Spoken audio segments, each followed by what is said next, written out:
सकाळु आमे जाइतलु चिकेन दुकान गोटे चिकेन तार बाहर की पलाउला बट आम आणिक आसलु अंडा आ बम्बिल सहित कंकड़ा बम्बिल आ कंकड़ा को धोईकी मैरिनेशन की रखीदी मैरिनेशन में मुझे पकईली अदा रसुण पेस्ट लुण लंका हलदी गुंड टिके तेल टिके रवा आउ चाउलर गुंड यू देकी बम्बिल को मैरिनेट कर टिके समय रखदेली आउ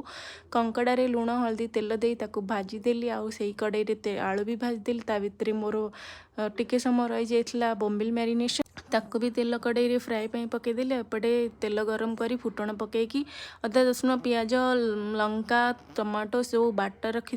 पकईकी सुखिला मसला जीरा जीरा और धनिया गुंड प्लस गरम मसला देकी कषिदेली कंकड़ा झोल ता भितर रवा फ्राए रेडी होता हजबैंड को आनीदेली खायाकू तापरे लंच पाई मु भात कंकड़ा झोल आनी खाइला पर तो इनकम्प्लीट लगिला कहीं स्वीट डिश बिना नॉनवेज तो कंप्लीट नुह तापरे आमे खाइथिलु आइसक्रीम। यही आज लंच केमती लगिला कमेंट रे कहिबे।